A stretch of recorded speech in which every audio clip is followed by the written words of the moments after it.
at 7:13 in the evening, and let's start with Wakefield Village. You hear Wakefield? You can talk. Yeah, we're here. We're here. Good evening, everyone. My name is Ron Schulman. We're going to share a presentation PowerPoint with you folks to show you Wakefield Village. Dove, can you bring that up on the screen, please? So Wakefield Village, first of all, my name is Ron Schulman, Best Development Group. We're part of the development team for Wakefield Village, which is a large undeveloped site, never been developed site at the 241st Street Wakefield Avenue Bridge running south, and it's a triangular site. We presented to the Housing and Land Use Committee about a year ago, I think it was September of 21. This is our second courtesy presentation to the group committee board before we get into ULURP, which will be sometime, we think, in the spring of next year. We've been working on this site for about 6 years in pre-development, and we've had lots and lots of meetings working with city planning, borough president, city council, and all the other related agencies. So this is just an artistic rendering of the site. Let's go into the next slide. The development team is a combination of the owners of the land, Webster Leasing, Joy Construction, our group, Best Development Group. Ackerman is Land Use Council, Constantinople and Valone is Government and Community Relations. And then we have 3 architects, Newman Architects, GF55, MPFP Landscape Architects, and Sam Schwartz Engineering does our environmental and transportation analysis. Next slide. The proposed development is approximately 6 acres of land because the owners own a large portion, and there's a small strip of land from Metro North that runs down the center that we're going to purchase from Metro North. The development will be a large site. It's a phased project. It's going to be 1,000,001 square feet in development area. Residential square footage is just shy of 1,000,000 square feet, and it will be located in 5 buildings. There's also public space, open and green space, which is about 33,397, which is going to be used for a future, hopefully, schoolyard, play yard, and also for the public and for the residents of the development. We're proposing 3 mixed income family buildings, 1 senior building, and 1 homeownership building, working cooperatively with the city for a total of 1,165 apartments. And this again will be phased in probably 3 or 4 phases and built over 8 to 10 years. There also will be retail space on the ground floor of the first and second buildings, hopefully to house a large grocery store, daycare center, and other convenient retail that will be used by the residents. And then also we have a space for a potential public school, elementary school, on one of the parcels in the development that could house a pre-K to 5th grade public school. And then finally, parking will be on 2 levels below the development because we're building on a podium. So we have parking for approximately 856 cars. Now, I think a lot of you know that on the site now, New York Police Department parks their cars because their station house is across the bridge. We will keep the police department here as a tenant because we feel, A, it's a community benefit for them to stay there, and they've also signed a long-term lease in that station house. Next slide, please. The site, as you can see, is on the right side in a triangular white outlined by red. It's between the New Haven and the Harlem train tracks for Metro North, and then the blue dot is the Wakefield Metro North station. So the site is diagonally across the street from the Metro North station and also walking distance to the number 2 train on White Plains and 241st. So it's a transit-oriented site, and we'll zoom in closer to the site. This just gives you the bird's eye view. Next slide. It's I guess we're building a village within a neighborhood because what we're building here at Wakefield Village will be its own kind of self-sufficient village, and we're not encroaching on anything in Wakefield proper. I mean, we're not going to be on anybody's back door, or nobody gets dislocated. There's nothing to move out because there's only surface parking there. So basically, we build this new village here, and it's about 300 to 500 feet away from the next building, so it's not really encroaching on anybody. The buildings have some good height, but we need that height in order to provide the housing, and this project is going to be fully affordable different levels of incomes, but you'll see that later. But this is a 100% affordable mixed income project. Okay, that's fine. Go to the next slide. Wakefield Village community benefits. Once this is built, this is going to be pumping a lot of economic development into the economy. We estimate $12 million into the local economy in Wakefield. It's also going to create a lot of jobs, 1,000 construction jobs, and we're going to be using MWB firms, local NYC hiring, and then we'll also reach out what we call hyper local marketing for local contractors and suppliers to work on this site. There'll be 500 new jobs permanently based on people working in the complex, and also the spin-off effect of people shopping at more stores, because there's going to be a lot of buying power when people move in here over the next 10 or 12 years. Metro North has in their budget to upgrade the Wakefield station, which is good. People do use it, but it's not as traveled as other stations, and you'll see that in a minute. And then also adding retail to this location will bring life here: supermarket, daycare center, other shopping. We can accommodate a public elementary school if the School Construction Authority has money in the future. We've talked to them many, many times, and they know about the site. And they also know that we have accommodated their needs to have a separate standalone school on the site. You'll see also there's widespread affordability in all these buildings, and our range is between 30 to 130% of AMI. Now, this is a wide variety of housing types, sizes of units, age of people, etc. We want to cast a wide net to house everybody who would ever want to live here and represent the neighborhood. As we said, the public playground will be 33,000 and change of open space for the residents and for the school kids and also the neighborhood. And the NYPD will remain on the lower parking level. Next slide, please. This is a bird's eye view. If you look at it now, if you're flying over the site, you'll see this is all parking and some storage down on the southern end.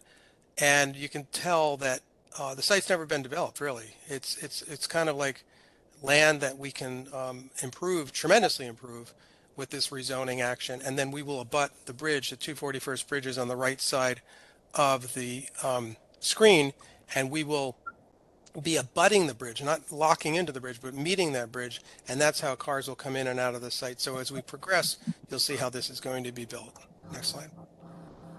This is a site plan showing the 3 building quadrants. So coming down the bridge from left to right will be A1, A2 buildings, and you'll see the orange there, which is retail. Then the B1, B2 buildings in the middle, and then the last building will be a place for a school and also a residential tower. And then notice all the green space and open space on the left side, which is the park, and you'll be able to walk through that in a few more slides. Next slide. This is a bird's eye view again, showing the green roofs that will be here, and also the landscaping and the plaza areas where everything will be ADA access, and people can walk and be anywhere on this site on a level plane. Next slide. Okay, so now we're standing on Bullard Avenue and White Plains Road as the bridge ascends, and you guys know this, that the bridge has a little rise and then it comes down over towards Bronx River Parkway. On the left, you see the buildings rising. It's kind of a nice view, and again, these buildings are far away from everybody. This is a large-scale zoning with some different heights to accommodate some bulk and provide all this affordable housing. And the sidewalks will be used by people to get back to the subway and also to get to the Metro North station across the street. Next slide. If you're standing on the Metro North platform at Wakefield, this is what it would look like. We're looking south as if we're going towards New York City, and then people on the other side would be going to White Plains. From a commuter point of view, people can be in Grand Central in about 26, 28 minutes. Likewise, commuting up to White Plains, which is another major employment center, people can get there in less than a half an hour. Now, this is on Wakefield Bridge. Notice there's a signal there. There's not a signal there now. We're proposing this and a crosswalk so that people can get across the avenue to the sidewalk to get to the Metro North. Because right now, and I don't know, I'm sure you guys have seen this, cars pull over. There's no place to safely stop to disembark and get on the train. There would be a proposed signal and then a crosswalk for people to safely cross over and get to the train. This is looking into the Wakefield A1 building, where you'll have the supermarket on the ground floor greeting everybody as they walk into the plaza, and you'll see a couple more shots of the plaza, and then you see the driveway going into the development where the A buildings meet the B buildings, and then finally the C down on the horizon. Next slide. This is the plaza where right in front of the market, which is open and inviting to everybody. People can sit, people can, you know, grab a cup of coffee. We hopefully we'll have a cafe here and make it a sociable place too. And there's lighting, so it'll be well lit. Of course, you know, the retail stores will have lights. Just kind of an inviting place for people to come and enjoy the community. Next slide. This is on the other side of the retail, where we hope to have a daycare center, and this is just a representational view where we could have a daycare center and a playground for kids in this complex, in addition to the public school. Next slide. Another look of the plaza, where we can have a farmer's market, other, you know, vendors that complement a grocery store and a restaurant. We want to make this a lively, active place where people can, you know, enjoy spending time outside. And, you know, through COVID, we've all learned that we spend a lot of time outside. Next slide. Here's for instance, you know, dining. This is between the A and the B buildings, where we'll have a plaza and plenty of room to put tables out, you know, hopefully have a restaurateur. You'll see that there's a separation between the cars coming in and out and the pedestrians. So it's all on one level, and everything is landscaped as you walk around this whole complex. Next slide. Again, another view between the A and B buildings. Now here's where the school would be. Again, a potential school. We don't have funding. The SCA knows about the location. We're going to dedicate this space for the SCA for a number of years. So if, you know, they get funding, they can put a school here, and that would be a, you know, typically a 400 or 450 seat school for kids. And that there would be a safe drop-off point where the bus would drop off kids and then go out of the complex. And that school building meets the C residential tower. And there's also a connection between this school to get the kids to the playground safely. This is a look going under the C building where there's an overhang, and then you'll walk through into the park. This is just another view of the school and the C building on the other side, which is the east side of the complex. Now we're in the park, where this is going to be, I think, a beautiful amenity for everybody. This will be a passive recreational place. People can sit, you know, talk to friends, watch your kids play, read a newspaper, read a book. It's just a really nice amenity, and you'll see the next couple of slides. Just another view of the park. Now the actions and approvals, this is an M11 zone. So we're proposing, we've again worked on this for 6 years, to rezone it to an R71 with a C2-4 overlay and under a large scale rezoning. Also, we'll establish MIH option 1 and 2, or pick one or the other. And then the action specifically will call for general large scale development. And these special permits are to modify the applicable lot coverage regulations for large scale development, permit applicable side yard height and setback regulations, and also to permit accessory parking, which is in excess of 150 spaces. Obviously, we need a lot of parking. We're maxing out as many parking spaces as we can because we have 2 levels of parking. And finally, you know, disposition of the Metro North lots 1 and 10 would be applied to this development to make the land mass contiguous to build this site. Also potential funding from the public agencies, which would be, you know, HPD and New York City Housing Development Corporation, and possibly, you know, New York State Housing Finance Agency. So the timing now, here it is, November of 22. We're hoping to get into ULURP by the second quarter of next year. Let's call it April or so, May, and then spend the rest of next year going through all the public hearings for ULURP, you know, community board, borough president, city council, etc. Once it's rezoned, we know this is going to be a phased development. Nobody in their right mind would think you're going to build everything at one time. We have to phase these buildings from a development point of view, a financing point of view, and also absorption point of view. But we're going to start off with the mixed income family building, which would be on or about 400 units. We'll look at the chart in a second. And that would be the first closing. Once that's probably, let's say, 50% done or so, we would close the second building, which is a senior building dedicated to senior households. And, we're talking about a home ownership building. Again, HPD has a home ownership program. It's probably going to be revamped by the time we get there. We'll work closely with the city to come up with a home ownership building, and then finally another mixed income family building. So this is about an 8 to 10 year project. We've been involved with projects this long. We were involved in Webster Commons over on just north of Gun Hill Road on Webster, and we built that, and I think it was about 8 or 10 years, 5 buildings, about half the number of units, but it took a long time. Okay, next slide. Next slide. Questions. And then we have this appendix. Let's go through the appendix quickly. This is a chart. I don't know if everybody can read it, but we'll send it to you, George, for the board members. It has a complete breakdown of proposed AMIs, rental income, rental monthly rents, income bands, number of units in each type of size of apartments, etc. So again, trying to target different audiences, families, seniors, homeowners, and we have 50%, I'm sorry, 40% 2 and 3 bedrooms in the whole complex. So we're trying to target, family living, 2 and 3 bedrooms.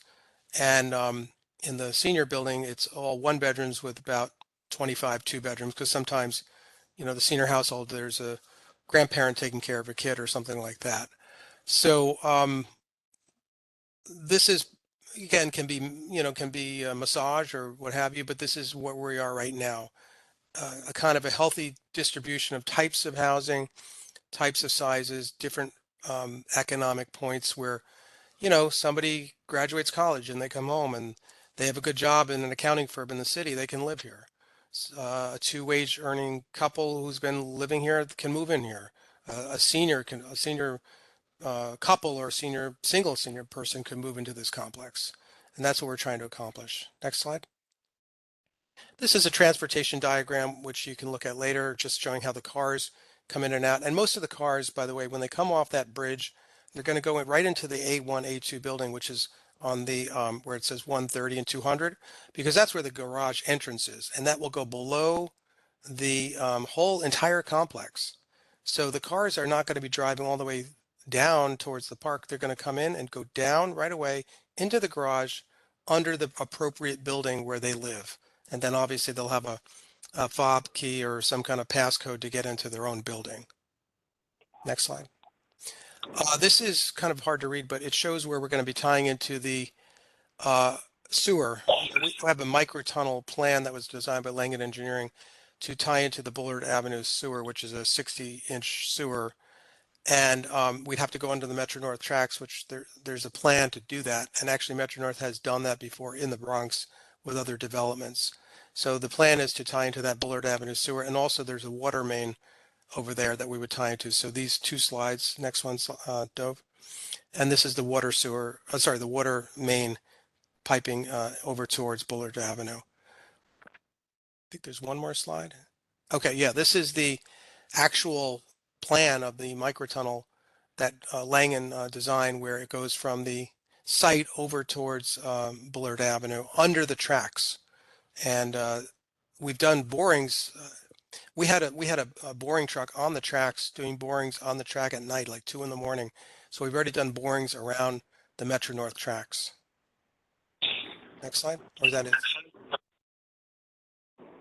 Okay, we're back to the. That's it. Yes. That's our presentation, George, and we're happy to answer any questions.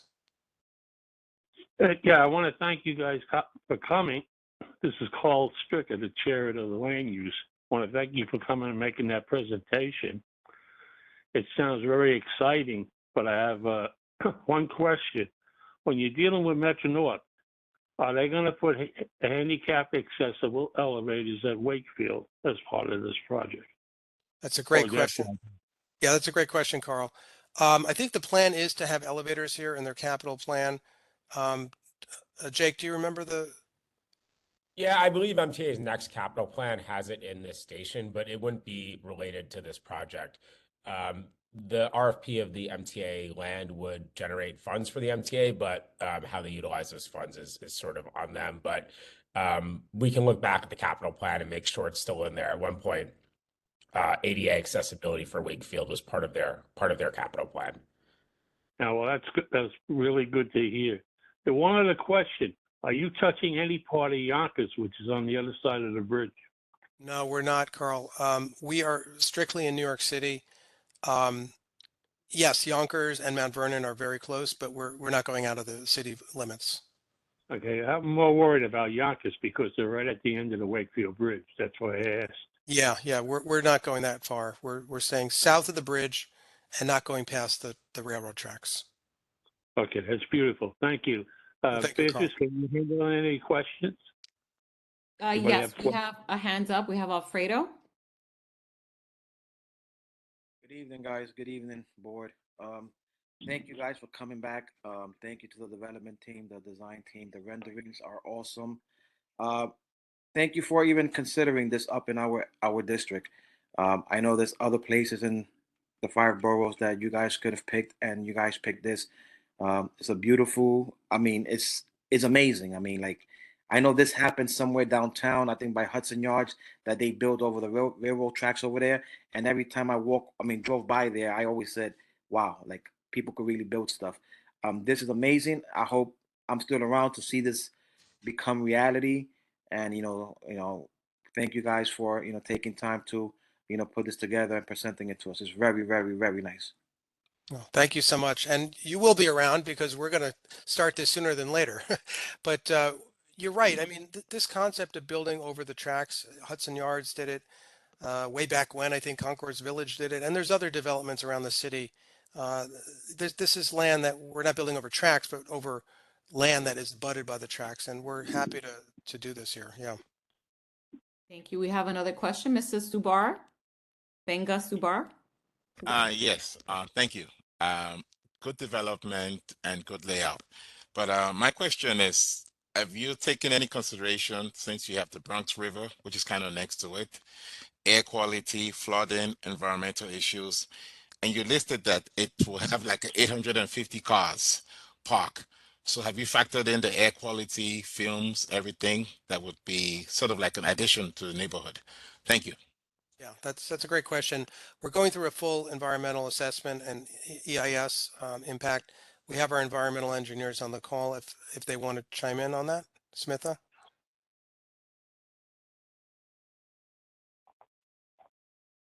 Hi, this is Farah Majabin Omar. Smith, I think is on as well, but she might not be able to, speak. But yeah, we are in the we're doing the environmental work. We're, you know, currently working on some of the work, some of the items such as construction air, noise. If you guys have any specific questions that you have, we can definitely chime in on it. But so far we don't have any specific concerns right now. We do go through the secret manual, the environmental manual of the City of New York. Very, very detailed analysis here. So we're going through all these tests, and I think the questions are good about air resources, flooding, if there's any flooding, mitigation, etc. By the way, the owners never reported any flooding on this site. Even when we have downpours, the site doesn't flood, which is good. And I know the Bronx River is right there.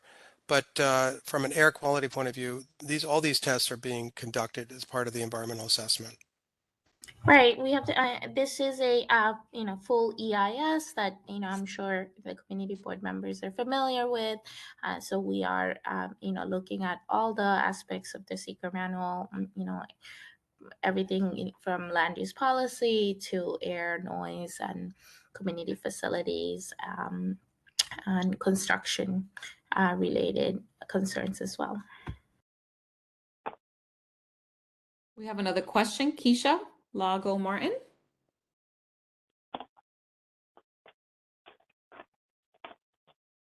Keisha?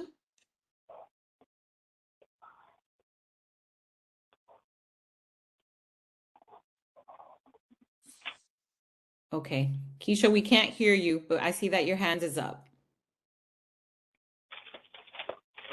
Sorry about that. So good evening. I was a little late signing on.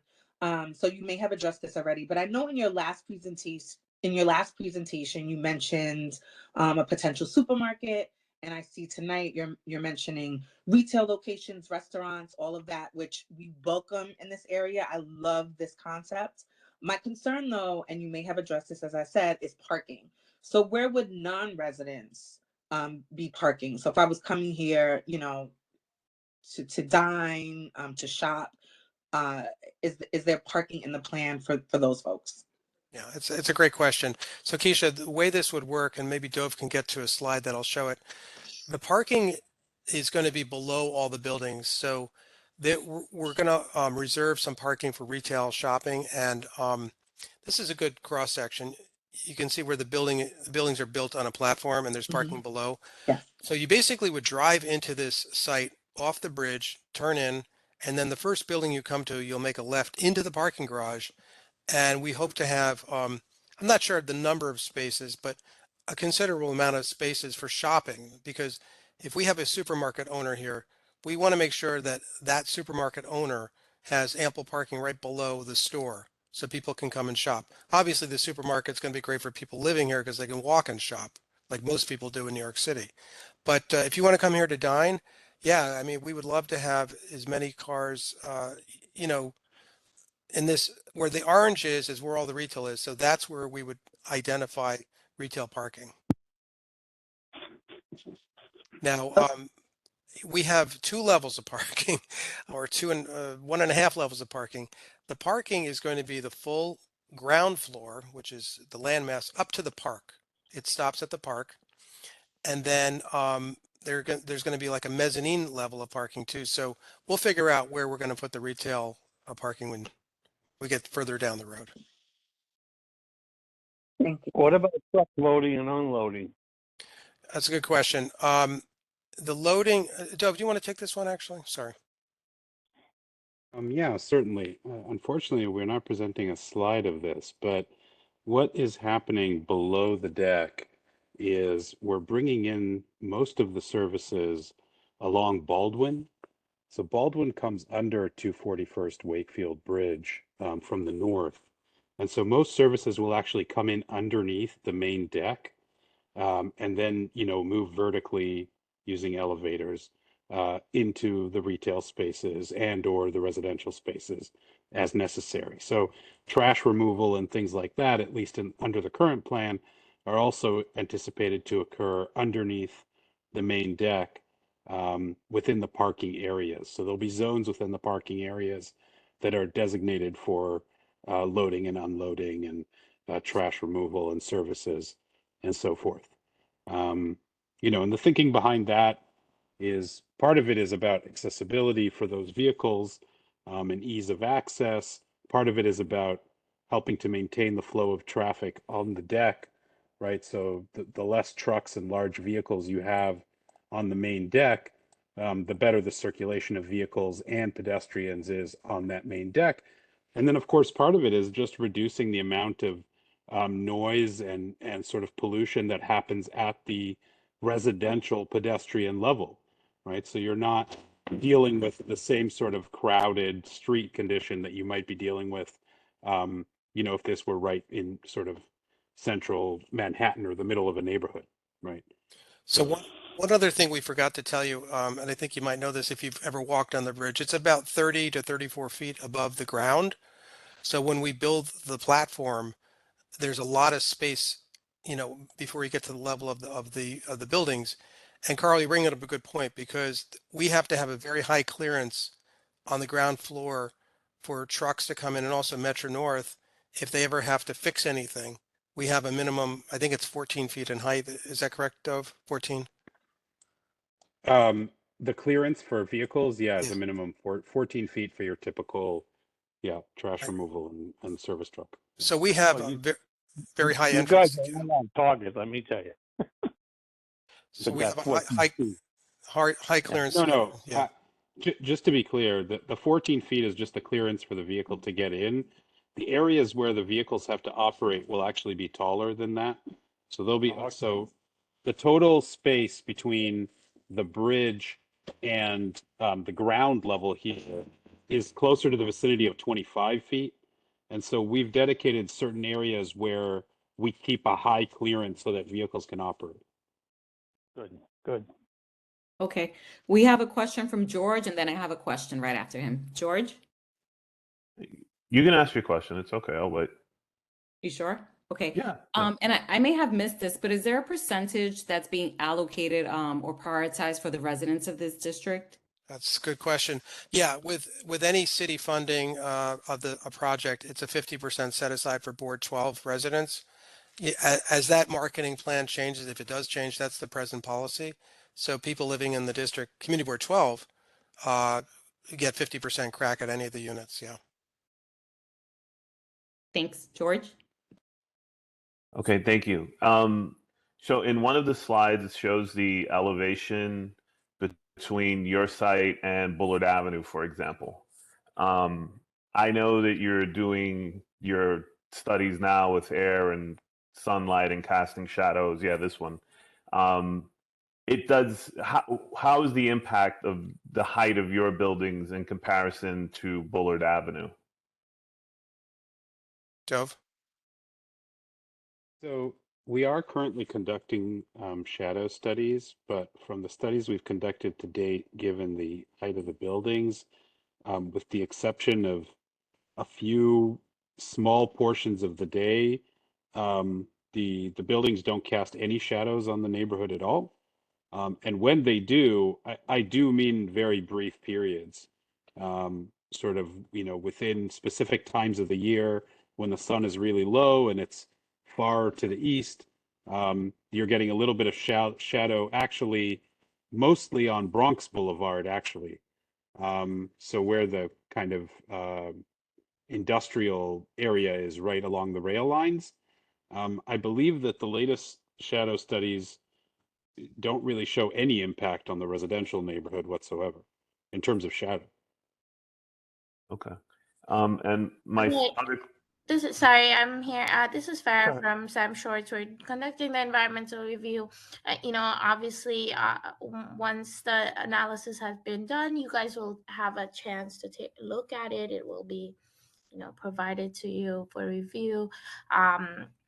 But currently, most of the shadows, obviously, when we look at it, it's on the northern side of it, of any development, and no, as Don mentioned, that most of it is going to fall within that, the existing current manufacturing uses area. But we are still looking at the shadow analysis. We're still working on that, and we'll obviously, you guys will be aware of any concerns from us. All right. Sam Schwartz is doing the EIS? I'm Yeah, sorry? Sam Schwartz is doing the EIS and the transportation planning, Carl. All right, well, I'm happy to hear that. Thank you. We have a question. No, he's the Happy to be part he's of the this best in the amazing business. project. Thank you. We have a question from Clinton Mike. Well, I'm not done yet. Oh, sorry. Yeah. So my second question was, it's a little bit convoluted, so I'm sorry, it's a little lengthy. I don't want to talk out of school, but I always want my board members and I want people to understand where we're at, because a lot of things get said in, sort of quote unquote backroom deals. When you first came to us, a school was one of the main issues that we had spoken about. You showed us in this presentation, but you kept saying this is really up to SCA. In the conversations that I've had with the local council member, this doesn't go forward without the school happening. Has that changed? The second issue that I recently had a conversation with was, I was at a ribbon cutting and you had given a presentation, and they were talking about the size of the buildings and that it was too big. Now, I think when you came the first time, everybody likes the project. Sounds like everybody likes this project going now. My question on the size of the building is, you did speak a great deal about, making this basically financially viable for yourselves. If they reduce the size of the buildings, how do you answer that? Are you not going to be able to fully complete all three phases because they reduced the size of the building, or is that not even a conversation? It's a good question. I'll start with the size of the buildings. We'll go back to the SCA and the school. Okay. We do need this size. We do need this size to make this economically feasible. I'm not going to beat around the bush. This is an expensive project because we have to bring infrastructure in. It's a doable project, but it's more complicated. And I think also the fact of the heights of the buildings are really, again, they're not going to be crowding other people. The sunlight will not be blocking somebody's backyard. I don't think that's going to happen. But we do need this density in order to make this a viable project because, as you know, construction costs are never getting cheaper and COVID sent them through the roof.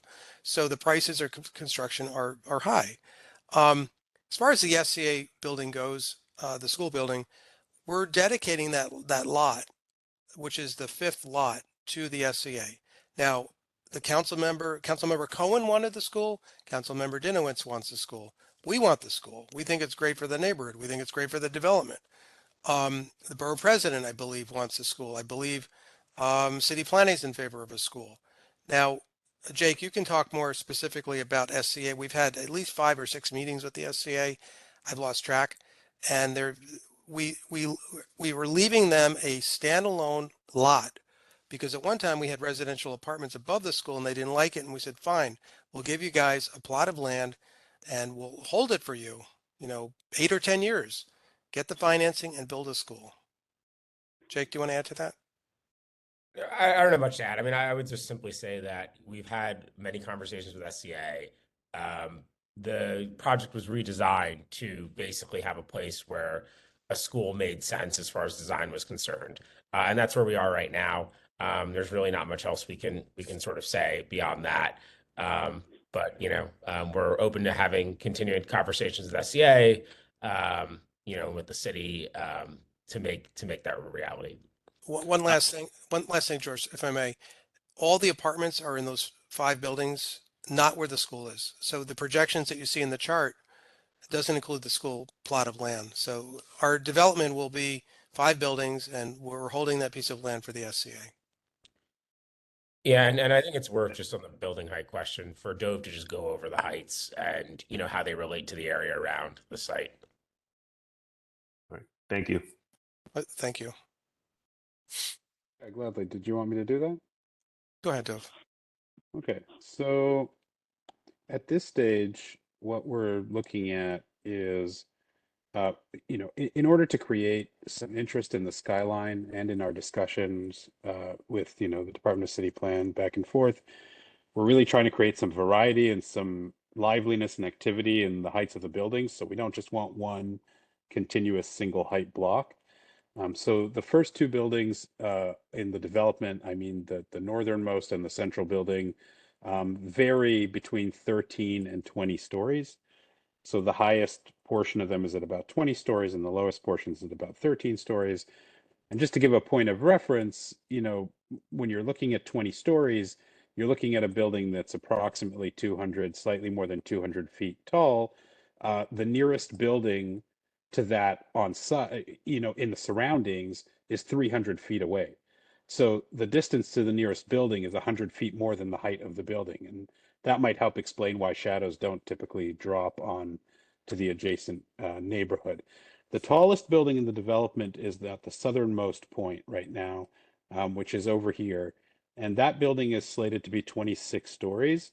And the reason that that building is 26 stories is part of this effort that Jake and Ron are talking about, where we took apartments off of the school plot so that the school would become more viable. And we had to replace them elsewhere. We put some of them on top of buildings A and B, but we also made building C a bit higher than what it was originally. So it's the tallest point. It's also, however, the most remote point in the development. So placing it the furthest away means that it's going to cast the least amount of shadows on the development itself and on the surroundings. So that's where we currently are. So one other thing, if I may point out, Dove, can you show the cursor where the yellow is, where the school hallway goes to the playground? On the bottom of the slide, the school building is that yellow striped building, and then there's a hallway, wide hallway with offices and like the principal's office, where the kids can walk out right into the playground, into the school, or back into the school. And we did that by design. So the landscape architects work with the building architects to design this exit and entrance for the kids to get to the playground. We have two more questions. We have one from Clinton Mike and then Miss Keisha Lago Martin. Clinton. Good evening, everyone. I came a little late to the party. I just want to say that this is a very exciting project. It will be that much more exciting if a school is included. And that's my comment. And my question is, can we get a copy of the slides? That's it. Oh, sure. We'll send it to George and he can give it to you guys. Absolutely. Okay. Thank you. Yep. Keisha.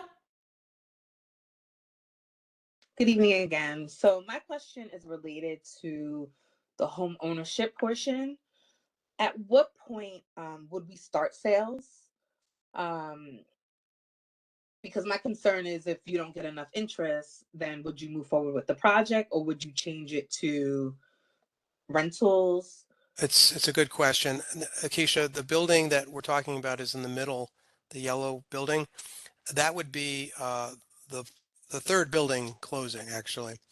And by that time, which is several years away, we would do a lot of market research to see what could be underwritten here. As let's just say it's a co-op building, like Co-op City, where people could buy shares, own their apartments, and then there's an underlying mortgage. That's how a co-op works. So we would do the research to see, what could people afford? Is it 200,000, 3, 4, whatever the prices are, and then we'll work with the city of New York because the city wants home ownership. They want to induce that. It's not going to stop the project. No, it's a component that we want to pursue and make it happen. For some reason, if we couldn't get a home ownership building, it would be a rental, but it would be again a rental with very good diversity of rents going up as high as we can go in the market, so that people of all incomes can move there. But we would like to have a home ownership building. I think it would be great for the development and also good for the neighborhood. Agreed. Okay. Keisha, are you done? Pretty much. I mean, it sounds like the project would move forward. It just wouldn't be home ownership. It'd be rentals, but rentals on a higher end, maybe market value. Is that correct? Yes, yeah. It would not stop the project, but again, our goal is to have a home ownership building, and we'll work cooperatively with the city and the banks who have to finance it too, because it's a complicated financing. Right. I mean, the home ownership option, I think, would be attractive in the area, but it would really be contingent on, what the residents are doing, the rentals and the senior community, what that looks like, and if that's inviting for folks to want to buy. Right. Thank you. We have Miss Denise Bond next. Yes, good evening. My voice is a little bit raspy, but I want to say that I think the project will be a great addition to our neighborhood. My question also, like Ms. Keisha Martin, was in reference to the ownership piece of it. So you've answered that question. But I think that this is going to be great for the neighborhood, and I look forward to it. And you did mention just one quick note. You did mention that in terms of the construction, that the jobs that go with this site will be given to Community Board 12. There will be a portion set aside for job opportunities for us. Yes. Yeah, absolutely. So Okay. under all these buildings, we'll work with the city. We have minimum guidelines. The contractor that we're using has, built dozens of buildings, and they know the guidelines for local hiring, MWB compliance, local city hire, etc. But we always want to reach out to, what I call hyper local people in the neighborhood, local suppliers, local contractors, electricians, carpenters, etc. And we'll do a wide reach out to those folks in the neighborhood. Once we're done with the rezoning, then we'll start that marketing campaign. We've got to get through the rezoning first. Thank you so much. You're welcome. Is there any other questions, or can we close this presentation? I had a quick question, Shaniqua. Good evening. I had a quick question, two quick questions. One about the home ownership aspect. Is there going to be a certain percentage set aside for our residents and District 12 in terms of ownership? I know you mentioned that 50 something percentage for the renting. Is that the same for home ownership? Will be the first. And secondly, for the daycare, are you guys bringing in your own operator, or are you looking again to vet that operator out in the district? Okay. So for the home ownership, I believe it is, I believe it's the same 50% set aside. My gut feeling is that it will be higher because I think people who know Wakefield will want to live here. But you know, it's a minimum 50% outreach. Daycare center operator, in other developments that we've built, we do have a couple of providers that provide the daycare, but we're open to talking. I mean, if there's a daycare provider up here in the Northeast Bronx, we'll be happy to talk to them as well. Okay, any more questions? If not, I will call this a presentation to a close. Deacon Brown has a question. Deacon Brown. Go ahead. Well, if Sloan is Deacon Brown and nobody else. Okay, Deacon. Okay, thank you. Would this construction or this building depreciate the private homes value?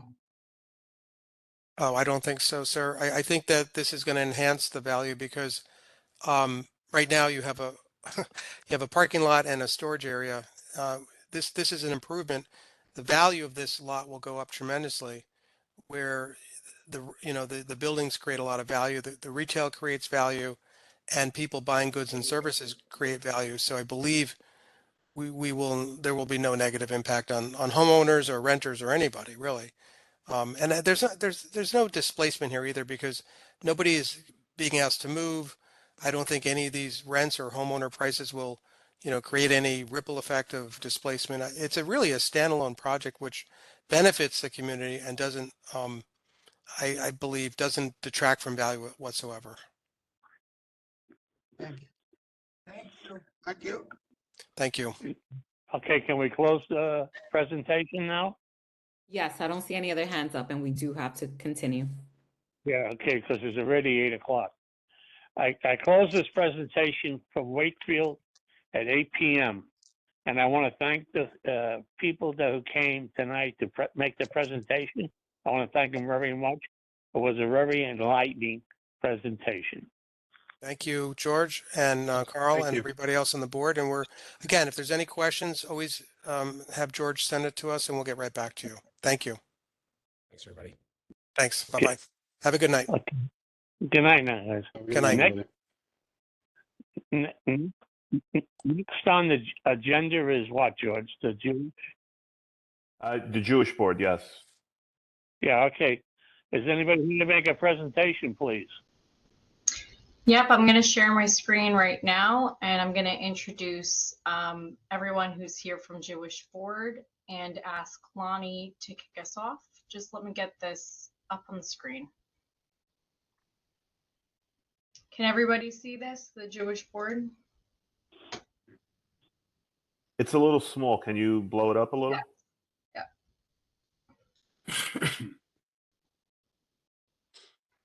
Great. So my name is Bridget McBrien. I work in government relations on behalf of the Jewish Board, and I'm joined by some colleagues here who I'd like to ask to introduce themselves. Lonnie? I'm Lon Lieberman. I'm the Chief Real Estate Officer for the Jewish Board. Anne, you want to introduce yourself?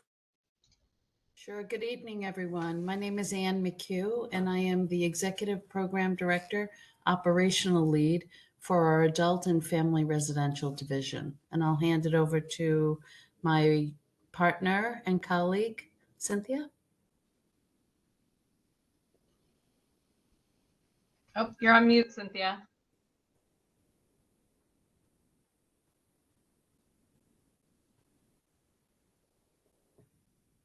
Still on mute, unfortunately.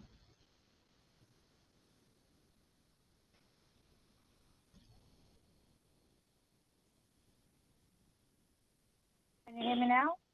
Yes. Okay. Hello, everyone. I'm Cynthia Isaac-Gay. I am Executive Program Director for Adult and Family Residential of Jewish Board. I'm the clinical lead. And back to you, Lonnie. Doug, you want to introduce yourself? Sorry, I'm Doug Apple, and I work on real estate projects for the Jewish Board. Great. So it's really hard to follow up a presentation with lovely graphics. But let me just scroll my screen down. I'll return to the text in a moment because I want to show off our own building, and I'll ask Lonnie to talk about the opportunity that Jewish Board has at the moment. Sure. So clearly this is not Wakefield Village 2. You're looking at a mixed-use, 7-story, 59-bed, approximately 41,000 square foot property that we're here tonight to talk to you about the proposed purchase of which that we would like to use for supportive housing. This building is located at 4427 White Plains Road, which is located on White Plains Road and 239th Street. For those folks who don't know, the Jewish Board, by the way, we're a 150-year-old nonprofit, one of the largest providers of behavioral and mental health services in New York State. We service approximately 45,000 New Yorkers of all backgrounds a year. And we also happen to have another property at 3735 White Plains Road. So we already have a building in the neighborhood. This particular property would have, I know I heard in the last conversation about parking, we would have 30 parking spots for approximately 20 to 22 staff, only half of which drive, so we have more than adequate parking. We additionally have 31 spaces for bike parking as well in the interior of the building. This is going to be fully supportive housing. There's no affordable component to the building. And I would actually ask Anne or Hyacinth to maybe give a little bit of background as to what kind of program is going to be run out of the building. Sure, thanks, Lonnie. So what we're planning is to run what's called a CRSRO program out of this building. And what that is, it's a congregate setting, very family-like home style setting for residents who live with mental illness. And we provide supportive services that we wrap around them so that they can live as independently as possible in the community. This CRSRO is transitional with the intention of helping people move into permanent housing. The transitional period runs between 2 and 5 years. And what we provide are very intensive rehabilitative services for our residents. They include assistance with independent living skills, such as money management. We help people with vocational linkage to vocational services and educational services. We help people with medication management. We help them maintain their recovery as it relates to their mental health. And we have a dedicated team that does this. Just so you know, Cynthia and I together have decades and decades of experience working in supportive housing. And the Jewish Board has 1,200 supportive housing beds throughout 4 boroughs. The congregate programs, we have 9 throughout 3 boroughs, ranging from about 30 to 60 beds. And we have been doing this for many, many years. Cynthia, is there anything I'm missing? No. You're hearing me? Yes. Yes, good. No, you're not really missing anything. I would like to add, though, that between us, Ann and I, Ann mentioned that we have many years of experience. Ann and I both have over 30 years of experience working with people who live in supportive housing. And I'd like to say to you, if you are not familiar with supportive housing, in addition to the services that Ann just mentioned, supportive housing is a benefit to the overall population health. Once an individual is stable, has stable housing, that person can gain focus and focus on other aspects of living, like their recovery. They can focus on medical and mental health needs. People who are living in supportive housing, statistics show that they are more able to seek out educational and vocational opportunities. Supportive housing is a system, an evidence-based practice that simply works. I, for one, I can share with you that that I am very familiar with this neighborhood. I could tell you that I represent, I think I heard the last person say, talk about representing this neighborhood. I represent this neighborhood. I've lived in this mostly Caribbean area for many, many years. I raised my children in this neighborhood. 2 of my children attended PS16. I worked for several years also in the neighborhood, right around the corner of Nereid and Bronx Boulevard, across from the Montefiore Clinic. That the Montefiore Clinic only recently got there in the last, I would say, 5 or 7 years or so. And so supported housing is what we know, and we are not being boastful, but we have had lots of experience, and we can tell you that supportive housing works. It sure does. And just to add to that, I live in Brooklyn, but down the block is a supportive housing residence, down the street from where I live, and they're our neighbors. And we say good morning in the morning. We walk our dogs. People pet our dogs. It's all about the community, and our neighbors, and we welcome our supportive housing neighbors here in Brooklyn as well. That's right. I just want to jump in and kind of just end about, knowing the process of a community board here. You'll notice in this slide, like, we haven't actually even purchased this building. We wanted to come before the board and come before this committee before, entering into a sale of contract, and really hear about any concerns. We're very aware of the history of this community board, and we're here already. We're down the street at White Plains Road. And so, we want to just address any concerns about parking, any concerns about saturation, and just really get your feedback before we enter into this sale. And we just thought it would be more respectful to come to George and come to you, as early as possible.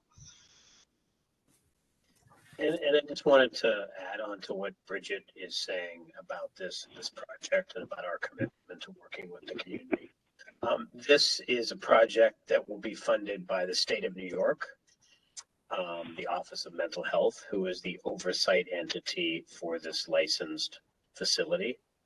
And as part of that, as Bridget said, we wanted to come early as we're moving forward with the process.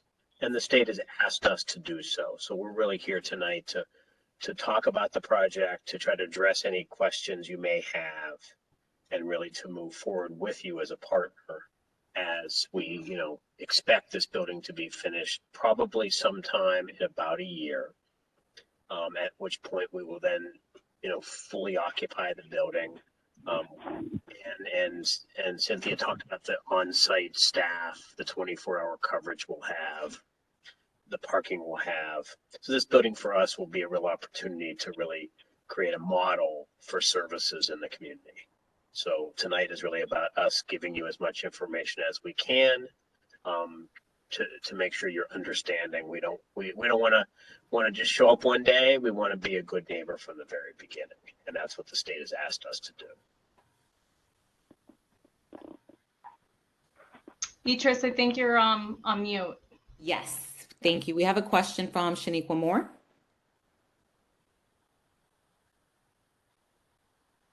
Shaniqua? Yep, here. Sorry. Thanks, Beatrice. So I was just wondering quickly, I know in the RFP stages when proposing this particular program in our community, what type of research went into the necessity like of this specific service for District 12?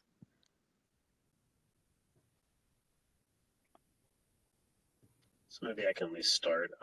So this is a citywide service serving obviously residents of the Bronx, but also throughout the city, funded by the state of New York.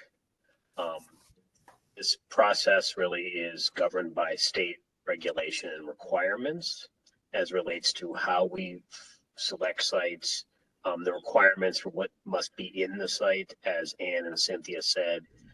Each individual will have their own apartment, really generally have a studio apartment, so they'll be living in their own unit. They'll share meals.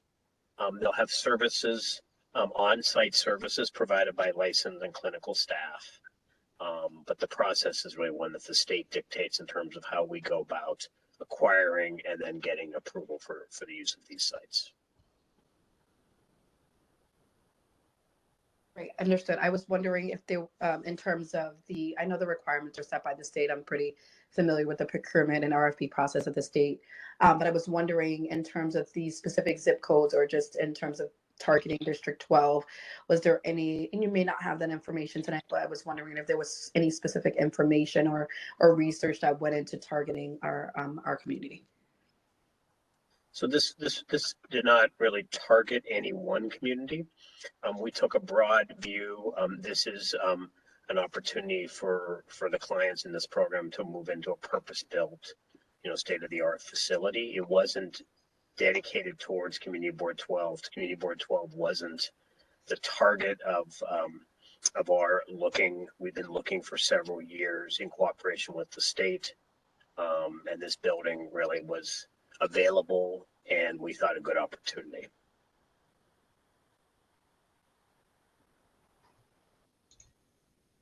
Shaniqua, anything else? No, that was all. Thank you. Okay, George? Thank you, Beatrice. You're welcome. Just so our board, I don't know, I'm forgetting Bridget, so forgive me. It should be said that this building, as they said, they haven't purchased, they haven't gone into contract. This building is owned by SKF Development, and we may be familiar with them because we had a whole conversation in August about what they're building on Tilden Street, the shelter that's going there, the family shelter, I should say. And I don't recall if you guys recall, or I recall, but I don't know if you guys recall the conversation that we had centering around that facility when we met with the development team. They told us that they had a bunch of buildings throughout the Bronx, and they gave their portfolio to DHS. So this might be an opportunity to avoid them doing the same thing again. If the Jewish board purchases this building, that's it. SKF goes away. They developed the building. They made their money. Jewish board takes over. It's their building. SKF doesn't touch this building anymore. I'm not a homeowner. I'm a co-op owner. I only own shares, but my understanding is once you buy something, it's yours. The other people don't have anything to do with it anymore. So that might be a benefit. And as they stated before, they already are neighbors. They have a building already on White Plains Road. We don't get any complaints about it. So we're familiar with them. We're not so familiar with FKF because their first building is on Tilden Street. And the way that went down wasn't necessarily a good thing for our community board. You have the exact opposite happening here. They haven't even purchased the building yet from SKF, but they're coming to have a conversation with us to notify us. But so that I just wanted the board to understand that. George, if I could just jump in just to put a dot at the end of what you said. Absolutely. 100%. Yeah, we are the owner of the building. SKF, it's transactional for us. We literally at closing give them a check and they're gone. So the Jewish board will be your neighbor. Thank you. And I have a question. The residents of this facility, are they residents of our district? Like, you know, just like other, how are they selected? Are they coming from other neighborhoods, other boroughs?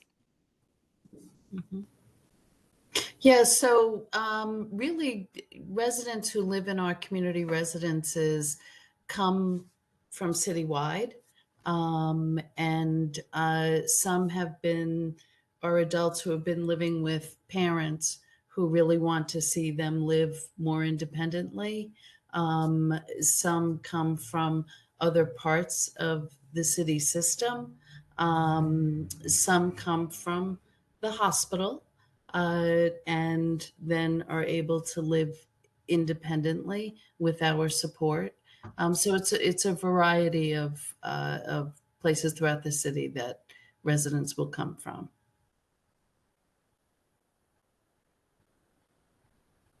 Thank you. Any other questions? Yes, this is Robert Hall, Chair of the Housing Committee. Robert, we can't hear you. Okay. Can you hear me now? You're coming in low. You got to speak louder. Okay. Listen, I'd like to know how can we get our residents from Community Board 12 who are also living in households within this community into your program, your SRO program? What could we do for our community people who need this type of service? I think I hear, Robert, what you're saying. Let me just speak it back to you and so everybody can hear on the call. I think you were asking how you and other community board members could refer people who may be in need of this type of housing. People who, like Ann just said, who are living with their parents but looking for more independent use. So Ann, please jump in. Yes. So you can refer people directly to the Jewish board.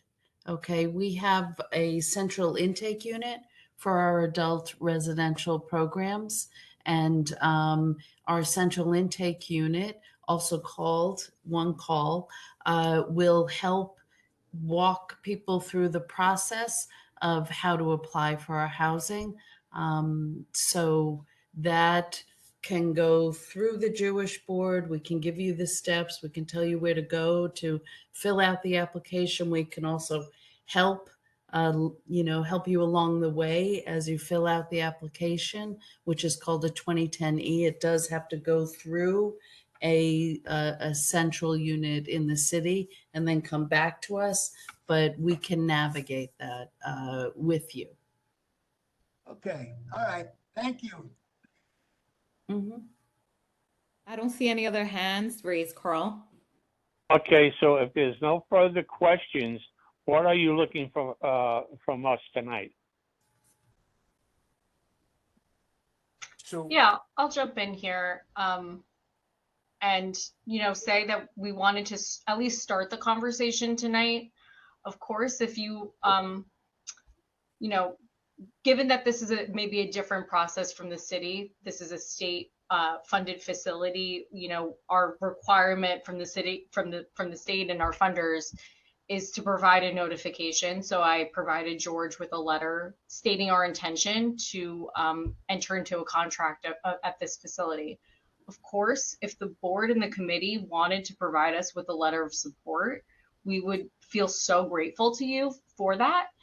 And so, I'd love for us to maybe come back to the board, come back to your full board meeting. I realize that given the committee status that you would have to vote ideally tonight. If there was any, concern, or if you wanted us to have further conversations, we could come back to you in December. But, I think maybe we could have a quick discussion if there is a consensus here and you're able to provide a letter of support, we would love to receive that. Okay, we have no meeting in December, so it would have to be January. Doug, I think maybe you want to jump in here as well. No, we I'm would sorry. love, Go ahead, Carl. we would love and welcome your support if you were able and comfortable doing so. In any case, we're going to continue to work with you as we move forward with the project.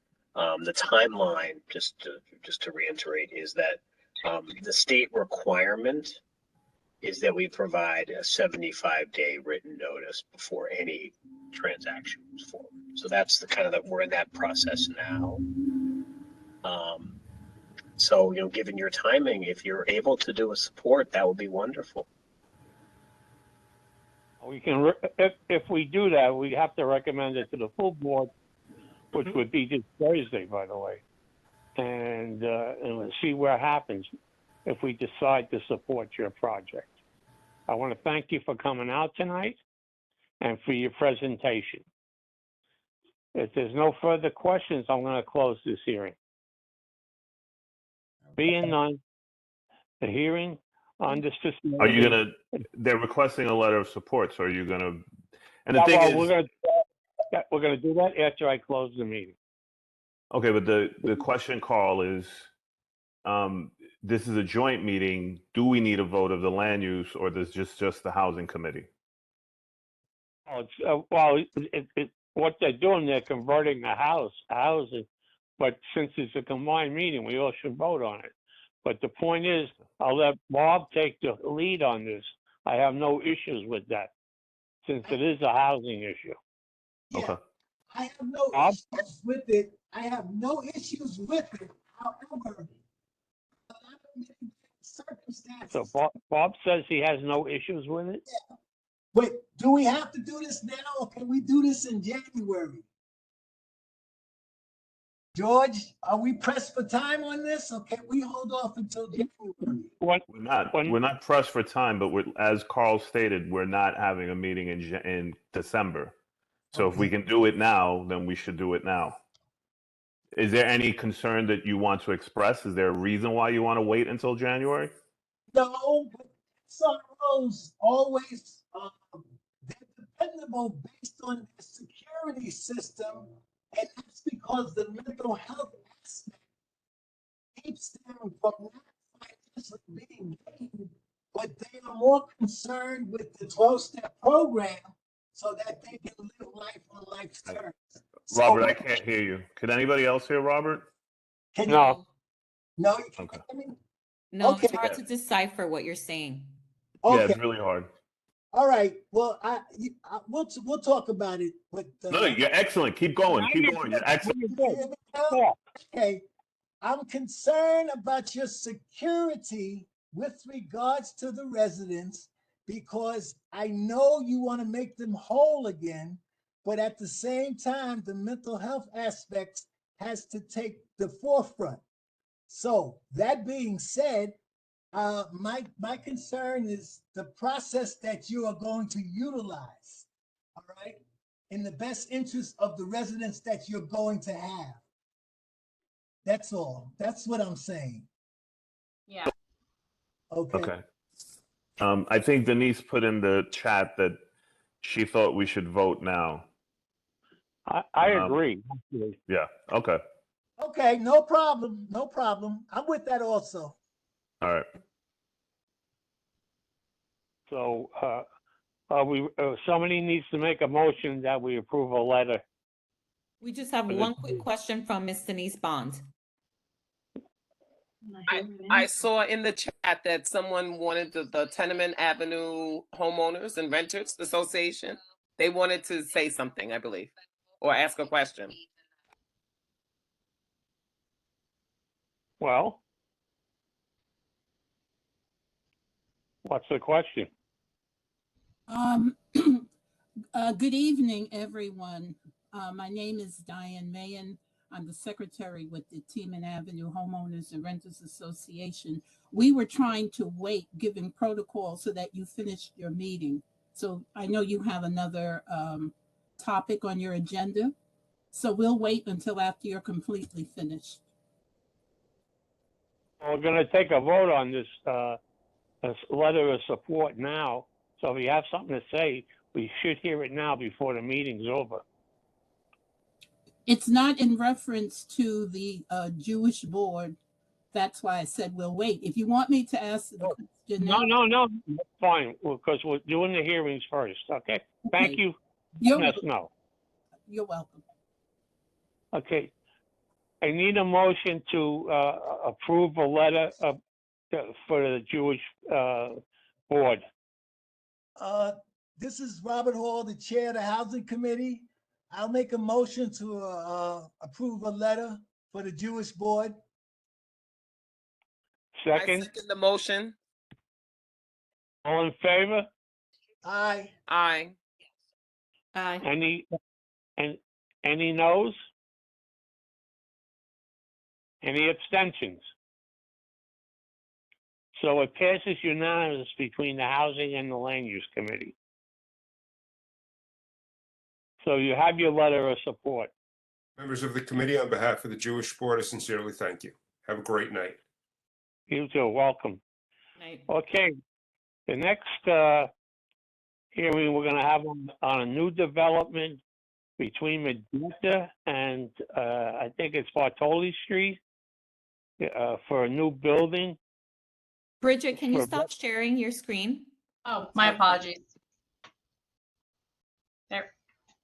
Okay, I think the next hearing we have is on a new building proposed on White Plains Road between Magenta Street and Bartoli Street, which is directly behind Gun Hill Houses. No. And I opened that meeting at 8:29. Do we have anybody to make the presentation? Yeah, well, Good. Before we start, can I just correct you on the address? It's on. Willie, we can't hear you.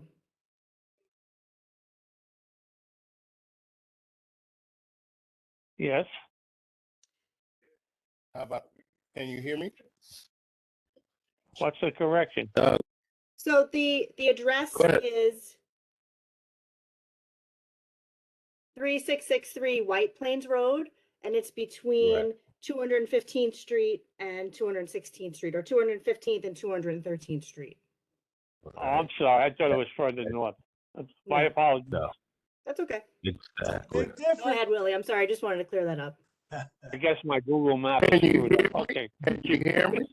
You're a little cut out. Okay, so you were ready for your presentation. Okay. Having problems. Are you ready, Mr. To Karen Gorman and CEO Sherry Tucker. You all take it. Oh, thank you, Willie. This is Sherry Tucker. I'm the CEO of Well Life Network, and we are very grateful for the opportunity to come to you tonight and share about this new building that we would like to put on White Plains Road at 3663, as Karen indicated. We have visited you previously and had a discussion about this development, and we were met with a lot of enthusiasm. And we were looking to, just as the Jewish Board did, our friends at the Jewish Board, get a letter of support. And we were told that we needed to come back and discuss it with this committee to get an official vote for that letter of support. So we're coming back again to talk about the project and share with you once again the design and some of the details. And just to give you an overview of Well Life, we're an agency who's been in this space for over 40 years. What we do is we house and treat individuals of all different types of disabilities. We are in all 5 boroughs and Long Island. And it is our goal to provide safe, nurturing housing to all individuals in need. All of our housing is affordable. All of our housing is there to support individuals to meet their life goals and to help them achieve their fullest potential. We feel it's very important for people to have the ability to have a safe, secure place to rest their head at night and to know that they can relax and enjoy their life so that they can focus on how to live it to the fullest. Karen has shared some massing and some plans that our architect has put together, and I will let her walk you through some of those details. Hi, good evening. Thank you for having us here again. It's a pleasure. Sherry and I presented, and Willie presented to this group or the Housing Committee back in May regarding this project when we were just citing it. So we're happy to kind of report that we've moved along with the development and would like to share with you where we stand.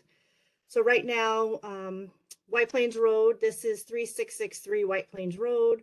This will previously or currently right now, it was St. Mary's Korean Roman Catholic Church.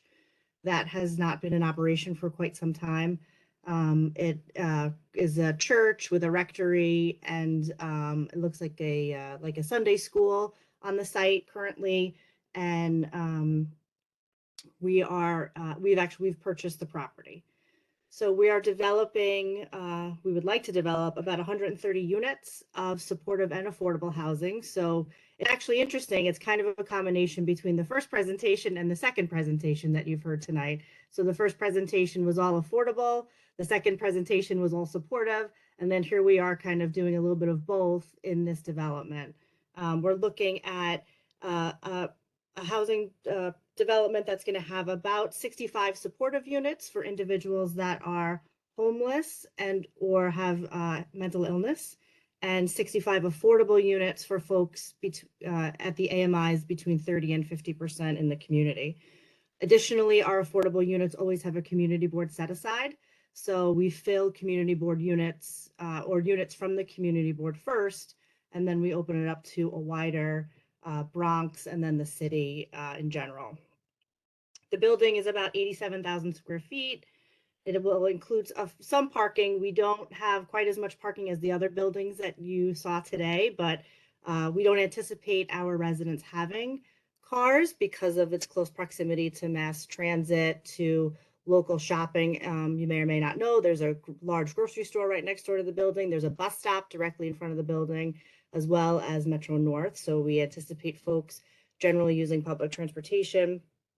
And we have quite a bit of green space set aside in the back of the building. So if you can look in the front here, this is the front of the building right up against White Plains Road. There's an apartment building here and an apartment building there. And there's actually a small house here that will stay there. We've reached out to the owner of that property, but they're not interested in selling. This is a bit of like a side view, if you can see it. I'll make it a little bit bigger, where you can see where we will have some green space and community garden space in the back and a few parking spots. And I'll just show you, this is kind of like a bird's eye view from the top of the building, where you can see this is the roof. We'll have some sunken courtyards for the residents that live here, parking, and then community garden space, and a buffer of trees here and a buffer of trees there. Some of the building amenities include community room, exercise space, program offices, laundry, in-house laundry, of course, bike storage, and a couple of parking spaces in the back here. And just a little bit more of the kind of architectural renderings. We're anticipating 72 studio units on this site, 46 one-bedrooms, 7 two-bedrooms, and 7 three-bedroom units. So those are then generally the larger bedroom units or the multiple bedroom units are set aside for the affordable for the community, and the supportive units are generally studios and one-bedrooms.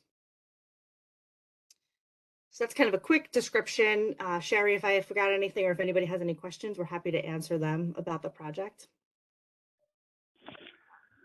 Beatrice, we have anybody asking questions? I don't see any hands up, but I do have a question. Again, you mentioned there's a percentage for this district. What's that percentage? So generally, the city will tell us what that is. I feel like we just leased up an apartment building in Queens, which is on Cypress Avenue, and the first we had 20 community units there, and I think at least 50% were set aside for the local community board. So that could be it, but it could be between 40 and 50% generally. Okay. Any questions? Yes. George? Okay. Yes. Well, I think Robert had a question. Go ahead, Robert. Yeah. I wanted to know, since you have all of that space and you don't have parking, you're probably going to have a lot of scooters. So I guess you need to make some type of arrangement for those scooters, because that's normally what happens. And if I remember correctly, you're right next to Western Beef. Is Yes. that correct? Okay. Correct. I didn't see a lot of stuff in the back. Does your back go into Willard Avenue? So there's quite a bit of space between our building and Willard Avenue. I'll show you here. This is all community garden space and parking. So there's a quite a bit of setback between the building and that space. So, that it could be, these sunken courtyards could be a spot for scooters. There's definitely bike parking inside. If it's an electric scooter, though, those generally need to be parked outside because of the batteries, and there's a propensity to start fires for electric bikes and scooters. Those have to be parked outside, but there is definitely would be space for that in the back of the building. Okay, are you going to have social workers on site? Is there any mental health composite with this program? Where are we with that? So there is a mental health component for sure. We have 65 supportive units that we're looking at here, and about 32 of those will be for mental health, and 32 will be for folks moving out of the shelters. We do have staff on site 24/7. We have housing workers, housing care managers. We have a program director that's generally a social worker. We'll have an assistant program director that's has a bachelor's degree in human services generally. So there's always staff on site, in addition to, WellLife offers a lot of programming in the Bronx. So there's opportunities for our staff to visit with the clients if necessary, or visit with the residents if necessary, if they need additional services. But generally speaking, in our other developments, we own a building on East 165th Street in the Bronx, where we have staff on site 24/7 that kind of work with all the residents as they need anything kind of resolved. And that includes the folks that are living in the affordable units as well. How large is your security staff? Security is a big part of our budget.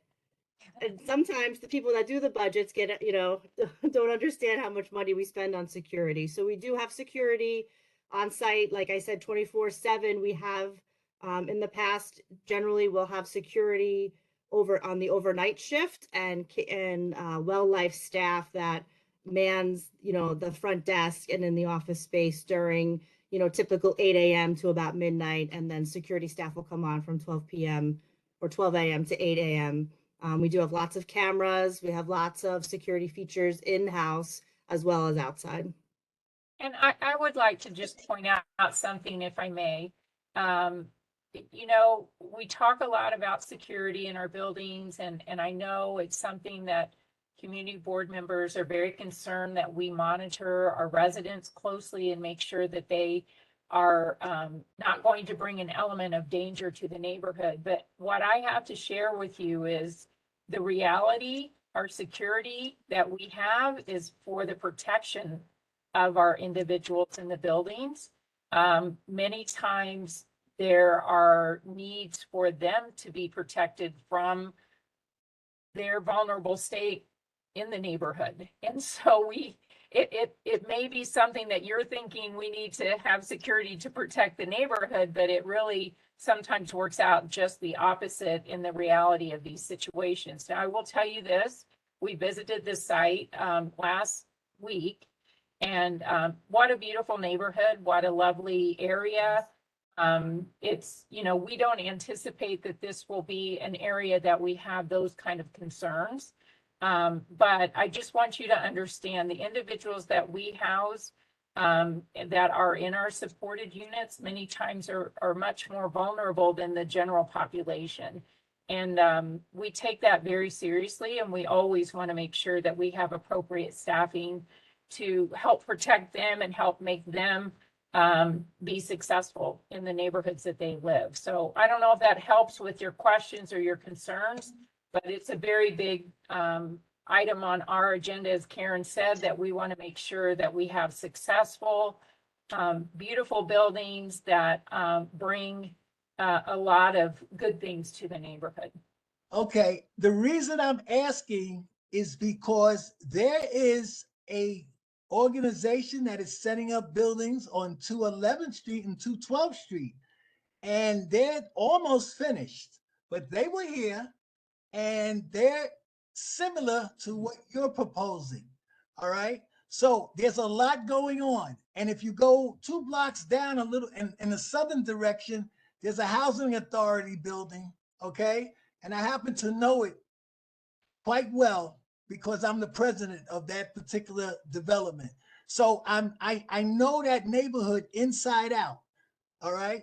And the reason I mentioned security is because Willard Avenue going down to Bronx Boulevard, all right, is insulated with a heavy population. And you are new, but because you're new, everybody around you should have their own security. So I understand what you're saying and why you're saying it, but that would be in the best interest of all of this new development that is going on in the neighborhood. I yield. Thank you. Yes, and we agree. Thank you for sharing that with us. Do we have any further questions? Yeah, George had a question. Okay, George.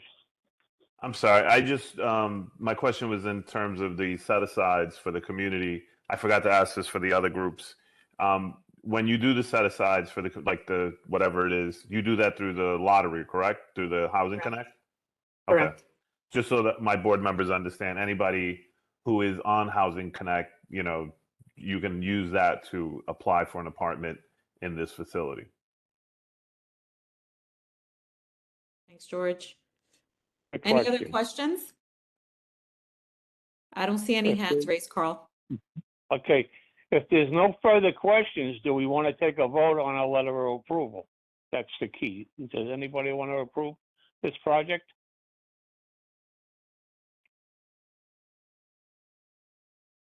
We need a motion if we're going to continue with this. Well, I guess since there is no motion to approve a letter, the approval is denied as of this meeting. So you will not be getting a letter of support. Can we So ask why? Can we ask why? Because last time we were very embraced when we came last time. Well, Is there reasons, or is there something we can share that will change people's mind to approve a letter of support? Do we need more time? I asked all the people that are on this from the two committees if they want to provide a letter of approval to you guys. I heard nothing. So that tells me they do not want to approve it, which that's the next question I'm going to have. I'm going to take a motion of disapproval, but I don't know what you can do to convince them because there was silence, definitely silence when I asked for a motion of approval. There's a lot. Well, I see a hand raised. We have a hand raised, but I think. Raised. Thank you, Willie. Alfredo Figueroa. Yeah, thank you, Willie. I think that there's been a lot presented to us today, so I think there's a lot on our plate and we may need more time. Alfredo, did you have a question?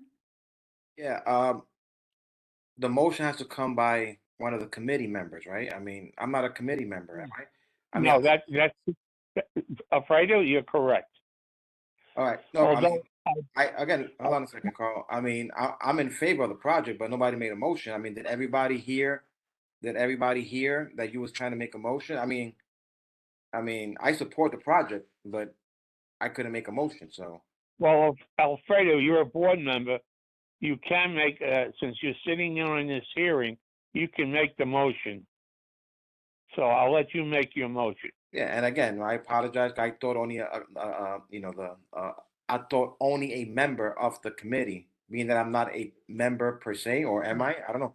But anyway, I make the motion. I make a motion, Alfredo Figueroa, to support this project and provide a letter of support. Do I have a second? Second. Who seconded? Denise Bond. Denise, thank you very much. So now we'll take a vote. All in favor, say aye. Aye. Aye. Aye. Aye. Anybody opposed? Yay. There's no opposition. Clinton. Clinton, Who you opposed? oppose? Clinton opposes. Clinton opposes. Yes. Is there anybody opposing it? Do I have any abstentions? I'm going to abstain, Shaniqua Moore. Keisha Lago Martin abstains. Okay. Okay, any other abstentions?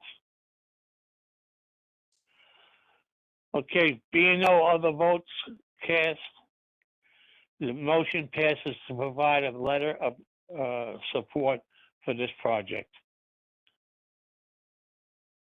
Thank you very much. We're very you. grateful, and I know it's been a long evening, and I'm really grateful for your willingness to take that to take the vote and to give us this letter. I thank you for your perseverance. Okay. We look forward to collaborating with you more in the future. Yes. Thank you. Thank you very much. Being no other business before let me close this hearing at 8:50. And being there's no further business before the dual committee hearing tonight. Carl, there's the lady you spoke with earlier from Team and Avenue. Oh yeah, I forgot. I'm sorry. Yeah, I forgot about that. Go ahead. Hi. I'm calling because, first of all, I think the proposals that you set forth was very interesting. My question is, Mona developers are building a 4-story, 34-unit building at the end of our block, the dead end part of Tiemann Avenue. And the same way you have all these lovely illustrations and people are coming on and talking about what they're doing, we would like to know why this wasn't done for Tiemann Avenue. We woke up one morning about a month ago and saw a sign that this building was being developed. So that is our first question. And the second item is the fact that I don't know if you as a community board are aware of the sewage problem we have on Tiemann Avenue. Our pipes are in bad repair. They have not been repaired in over 45 years. We have flooding. We have to use sandbags at our garage doors to prevent water damage. I had water damage back in 2018 due to flooding. Other people have had recently. 2 homeowners had damage to their garage and basement. And our concern is this building that you have already approved of is going to be connected to a badly damaged sewage system. And we would like to know exactly how does Mona Development plan to correct the problems that we have, the existing problems that we have on Tiemann Avenue. George, can you look into that? Yeah, no, I raised my hand, so thank you, Carl. But I defer. Ursula's raised her hand, so I will let her go first if you want. Go ahead, Urs. So they did not need anything from us. They are building as of right. That's why we never discussed it. They don't need any permission from us. They can build whatever they want as long as it goes by the laws of the city. As far as your pipes and everything, I can't remember a complaint coming into the office regarding sewage backup or any other type of backup. And so I'm going to say, I think that we have been in touch with residents from over there and explained this in the past. And I think that they are looking into something for Teeman Avenue. But if they are going to build, they will upgrade their sewers. Yes, Their you're sewers, but connecting into our sewage, which is already badly damaged. Well, so let me just You're hop saying in. that they're going to correct their sewage, but what about our? They have to connect. you need a capital reconstruction. Well, Urs, let me address some of their issues because what Ursula just said is 100% right. I don't know if you're the same person that I've spoken to at our full board meeting last time, or at other committee meetings that we've had, and even on the phone. I've gotten a number of phone calls from folks on Teeman Avenue. I think it was stated at our last meeting that this is, as Ursula said, this is an as of right development, meaning that they can build whatever, just like you as a private homeowner can build whatever zoning allows. What you saw today were two different things. You saw a ULURP request, which is a zoning change. As it was stated in the first meeting, they're going from a manufacturing district and they'd like to turn it into a residential district. And in the last two presentations, you saw a request for a letter of support. That's all you saw. There is no zoning change there that's required. They can build whatever zoning allows, and they will build whatever zoning allows. Now, to address your concerns about sewage, I reached out to DEP. I think we shared this. I know that a number of elected officials, I've spoken to Cynthia at Kevin Riley's office. I've spoken to some of the homeowners there as well. In the last 4 years, there were only 12 complaints, and several of them were duplicates. So there were really only 8 original complaints from that time frame for your neighborhood in regards to sewage or sewer complaints. And mostly those were complaints for sort of, as you stated, flooding, but not related to the sewer. Every time DEP went out to check, the sewers are what they call up and running. So, again, I have no problem with trying to fix something, but I don't like misstatements. I don't like misinformation. I don't want to lead anybody down the wrong path. As we stated at the meeting before, this developer has every right to do whatever zoning allows. And DEP, as the agency that's in charge of sewers, will check the connection on whatever the permit says. They file a job with the buildings department.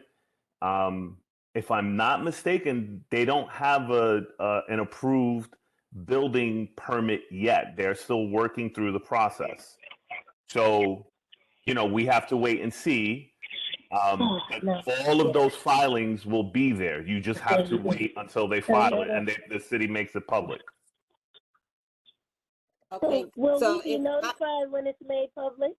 This is Cherie Braxton again. You were talking to Diane. I'm the one you spoke to. I couldn't get in before. But are they going to make it public to us? Because we didn't get a public notice about any of this going on. I'll answer your question. All job filings filed with the City of New York, the Department of Buildings, are available on their website once they are approved. If they're in disapproved status, they do not make it available. It's only once it's approved does it get scanned and put on the building's website. And I have another statement to make. I understand that maybe nobody notified your community board about water damage or anything, but when you're going through this and water's in your basement, you're the last person we're thinking about. Exactly. We're thinking about getting the water. This is the first time I agree with you. I've ever heard that I had to notify you. Right. Don't notify me. When I'm having a community board when something is going on in my house. Right. Okay. First of all, you don't. I am a person that has sandbags in front of my garage door and my basement door because water does come in the house. Now, I would like to have someone come out. If they don't want to give us a new sewer, then we need backflow preventers or something to keep the water from going down in our basement. Okay, We so need just to some be, help. you finished? Yeah, I am. Oh, okay. No. So to answer your question, I never said you had to call the community board. No, Whenever I heard somebody Ursula say that, not you. no. I said that there were only 12 complaints filed in the last 4 years. Those complaints are filed with 311. When there is as you said, flooding or whatever, most people do call 311 to notify and say, hey, I'm having a flooding problem. If you didn't do it, that's your prerogative. You can do whatever you want as a homeowner, but I'm just saying the complaints that we've received, because you're saying that the sewer is damaged, but in 5 years, there's been only 8 real complaints. There were 12 complaints, 4 of them were duplicates, so there's only really 8 complaints. So, again, I don't like misinformation. I really fight against that sort of talk. If you don't like the project, that's fine, but you don't have to sort of, make a story up No. to I'm make not it not making a happen. story up. George, you're welcome to come to my house anytime. You can see water damage. I just renovated, okay? But I'm not against the project, but what I am saying is that we need somebody to come and inspect it before we do have a backup or that problem where sewer is coming into our home. Because then it is too late, and then we will be calling 311 and everybody else. But when I have water, I'm calling a plumber and I'm calling my insurance company. Those are the first 2 people I'm calling because I'm having a problem. So, I mean, I will, from this point on, I'll be calling you every time something goes on in my house now. Okay. And that's true. Alfred, you have your hand up. Can I just add on that in the whole time I've been here, and I've lived in this block for more than 45 years, I cannot recall at any point in time when the city came out or DEP came out just to check the line. I mean, there's no such thing as maintenance. I thought that there was at least maintenance, but I have gone through this neighborhood on several occasions, and there have been blocks beyond us, Kingsland, Mickle, all of those blocks, including the next block over on Tiemann, where they've had people come in and I've seen them working on the pipes, but I've never seen anybody come on our side and work on the lines. So I'm just curious to know, so we're supposed to wait until there is a problem? Why isn't it that there is no maintenance? George, this is Robert Hall. Is there a way we can get the developer to talk to the team and association for the sake of transparency? That's what we would like. They can ask. We can ask. Robert, this is not a ULURP. So, again, I'm not going to volunteer. We're not the developer. We're not DEP, and we're not Department of Buildings. I worked at the Department of Buildings. I know Alfredo's been patiently waiting. We have another hand that was raised. Go ahead, Alfredo. Sorry, thank you guys. Just to piggyback on what George and Ursula said, in regards to the development itself, unfortunately, like I think we spoke about this last month, unfortunately, the developer is he's allowed to develop what he wants as of right, unless he's coming to us for either a letter of support or to change the zoning. In regards to the sewer connections, that's a DEP issue. They usually, from my understanding, they don't maintenance sewer lines unless there's a break or someone calls for it to be, serviced. Just FYI, the DOB approves when they approve a project, there's a zoning challenge that's up for 30 days. Anyone can challenge the approval that the city gives any developer in the city of New York. Unfortunately, the DOB doesn't have the capacity to notify everyone that a project or a building is going up. They just don't have that manpower. But there is a zoning challenge portal that you could click on, and you could challenge the approval that the city gave for a particular project. It's a good tool. You know, a lot of people challenge it and they do overturn approvals, but you have to log into the DOB website and see it. And again, I mean, I wish every developer that comes to our district or any district comes to the community board. Unfortunately, they don't. Maybe that's something that could be changed, you know, by the city council, that any development, even if it's a one-story, one family house, should come to us. Just say, listen, we're going to be building this. This is what it is. Like that, people know, and not just, you know, wake up, you know, two weeks later and see, you know, a 4-story building in the middle of a, you know, 1-2 family residential area. And unfortunately, that's what we have up here. But there's not much we can do. Thank you, guys. Thank you. And just for the record, George, I don't want you to think we don't want 34 families here, because from what I heard tonight, it may be a beautiful fixture. I don't know. It hasn't come up yet, but I'm hoping that people from Housing Connect are really working people, and we have good neighbors that are coming in our block, because this has been a very good block thus far. That's all. But we need help with this water situation. I don't know what reports you got before, but we would like to know what direction we can go in. I'll call DEP tomorrow and ask them to come out and inspect. But I have one neighbor across the street that just bought a house this last year, and he's called DEP twice for the sewage line. So something is wrong somewhere. I don't know where, but we're not against people coming to beautify our neighborhood if that's what's going to happen. But if it's just going to be more of a problem, then yes, I would be against it. But I'm not against it. Everybody has to have a start from somewhere. I had one, and everybody else has one when you want one. But at least I want my home. This is my sacrifice that we work for. 29 years of Department of Correction, and people worked at other agencies. And we have a right to have our houses looking neat. Okay? That's all I'm saying. George and Beatrice, I'd like to close this meeting because this is no longer a committee meeting. This is trying to be a community board meeting, where the public speaks. I need to close this meeting. It's after 9 o'clock at night. So if there's no further... Yeah, go ahead, Carl. Go ahead, Carl. There's no other hands raised.